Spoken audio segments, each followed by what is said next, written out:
समय की बात है, मुकुंदपुर में विधवा कमला अपनी बेटी इमली के साथ रहती थी और 3-4 घरों में मेहरी का काम करती थी। इमली अपनी माँ की बहुत लाडली बेटी थी, पर पढ़ाई से हमेशा जी चुराती थी। कमला के लाख समझाने पर भी वो पढ़ाई पर ध्यान नहीं देती थी। अरे ओ इमली, उठ जा, देख सूरज देवता सर पर चढ़ाए हैं। नहीं माँ, आज मैं स्कूल नहीं जाऊंगी, मेरा पेट बहुत दुख रहा है। वैसे भी आज इतवार है, तो उठ और जाकर मुंह धो ले, तब तक मैं चाय छानती हूँ। नहीं माँ, आज मैं बहुत देर तक सोऊंगी। नहीं बिटिया, कल दुर्गाष्टमी है तो आज काम ज्यादा है, तू भी चल मेरे साथ। इमली मुंह धोकर आती है और माँ के साथ बैठकर चाय पीती है। अब पेट दर्द कैसा है तेरा? पेट तो ठीक है, लेकिन मुझे अभी और सोना है। जल्दी कर, आज काम में मेरा हाथ बटाना। अरे माँ, वहाँ फिर से दुखने लगा तो सेठानी से बोलकर गोली दिलवा दूंगी, समझी? अब चल। दोनों सेठानी के घर पहुँचती हैं और काम में लग जाती हैं। इमली, तू झाड़ू निकाल दे, तब तक मैं बर्तन मांजती हूँ। झाड़ू निकालते हुए जब इमली रसोई के सामने आई तो उसके नाक में एक अजीब सी खुशबू समाने लगी। इमली ने बहुत कोशिश की कि वो आगे जाकर दूसरे कमरे में झाड़ू लगाए, पर वो खुशबू उसे बार बार अपनी तरफ खींच रही थी। वो सोच रही थी ये किस चीज की खुशबू है। वो थोड़ी आगे गई, लेकिन 1 मिनट बाद ही झाड़ू हाथ में लिए वापस आकर किचन के दरवाजे पर खड़ी हो गई, जहाँ मालकिन अपनी बिटिया को जबरदस्ती हलवा खिलाने की कोशिश कर रही हैं। आहा, याद आया, ये तो खसखस के हलवे की खुशबू है, ठीक वैसी ही जैसे एक बार माँ ने बनाया था जब मैं बहुत बीमार पड़ गई थी।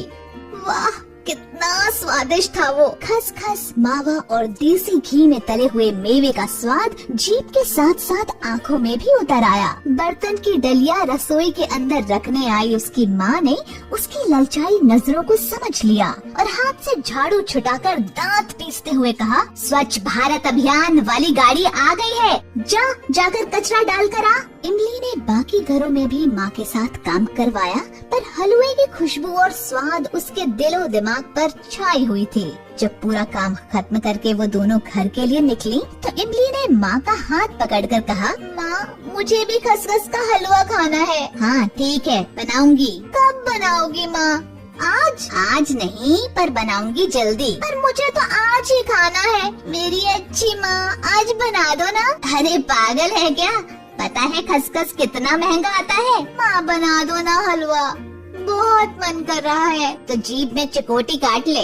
मालकिन कितनी अच्छी माँ है, देखा नहीं कैसे मना करने पर भी बीवी जी को अपने हाथ से खिला रही थी। तो वो हर बात मानती है मालकिन की। आज से मैं भी तुम्हारी हर बात मानूंगी, बस हलवा बना दो ना माँ। पर तुझे क्या जरूरत है खसखस के हलवे की? वो मेहनत करती है। मैं भी तो करती हूँ मेहनत। वाह री इमली, तू क्या मेहनत करती है?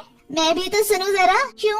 हर इतवार को तुम्हारे साथ जाती हूँ ना काम पर। वो दिमाग चलाती है, हमेशा फर्स्ट आती है स्कूल में, समझी? आज से मैं भी पढ़ूंगी और फर्स्ट आऊंगी, तब तो बना दोगी ना?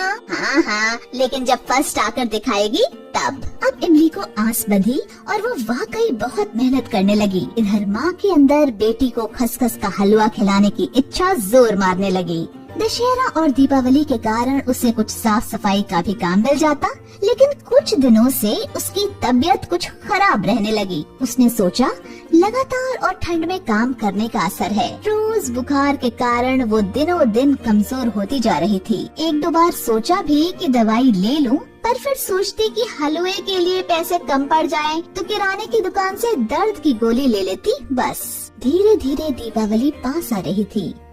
कमला ने इमली की मेहनत देखकर तय किया कि इस दीपावली हर हाल में इमली को खसखस का हलवा बनाकर खिलाएगी, चाहे कुछ भी हो जाए। कल तो दीपावली ही है, आज पैसे भी मिल गए।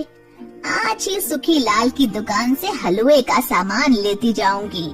आज ही तबीयत ठीक नहीं लग रही, कहीं ज्यादा बिगड़ गई तो कल दुकान पर ना आ पाऊंगी, और इमली को फिक्र ही कहाँ है। जैसे तैसे कमला सामान लेकर घर की तरफ चली, लेकिन पहुंचते ही चक्कर खाकर गिर पड़ी। माँ को गिरा हुआ देखकर इमली बुरी तरह घबरा गई। वो रोते हुए कंपाउंडर चाचा के पास गई और उन्हें पूरी बात बताई। कंपाउंडर चाचा भले मानस थे, फौरन दवाई का डिब्बा लेकर इमली के घर चले आए। अरे इमली, अभी तो मैंने एक इंजेक्शन लगा दिया है, लेकिन ये दवाइयाँ भी बहुत जरूरी हैं। कल जरूर ले आना। हाँ चाचा, ठीक है। ये लो पर्चा, अपनी माँ का ध्यान रखना। चलता हूँ। मेरे पास तो पैसे ही नहीं, दवा के कहाँ से लाऊंगी? दाल चावल के डिब्बे में देखती हूँ, शायद कुछ पैसे मिल जाएं। सोचते हुए इमली रसोई में जाती है, तभी उसके पैर से कुछ टकराता है। अरे ये क्या है? ओह, खसखस, काजू, बादाम, देसी घी, इलायची। ओह, अब समझी, माँ हलवा बनाने के लिए ये सामान लाई। वो सामान को छाती से लगाकर रोने लगी।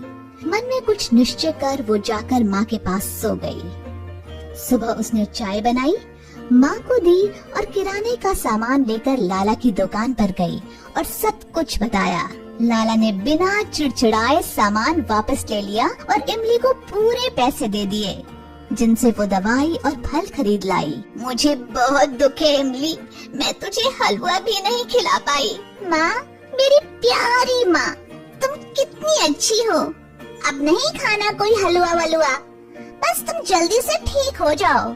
तूने बड़ी मुश्किल से तो पढ़ना शुरू किया था। बीच में ही इमली बोल पड़ी, मैं अब भी बहुत अच्छी पढ़ूंगी माँ, और बड़ी होकर खूब बड़ी अफसर बनूंगी। तब तुम ढेर सारा खसखस का हलवा बनाना, तब मैं पेट भर कर खाऊंगी। उसके बाद इमली ने मन लगाकर मेहनत की और सच में बड़ी अधिकारी बनी। माँ, ये देखो, आज मैं अपनी पहली तनख्वाह से क्या लाई हूँ। अरे वाह, ये तो खसखस के हलवे का सामान है। दोनों गले लग गईं। सच्चे मन से किया गया प्रयास हमेशा सफल होता है। दोस्तों, हमें उम्मीद है कि आपको हमारी ये कहानी पसंद आई होगी। कृपया हमारे चैनल को सब्सक्राइब करें और सभी अपडेट्स के लिए बेल आइकन जरूर दबाएं। और हाँ, वीडियो लाइक और शेयर करना मत भूलिएगा। Bye bye.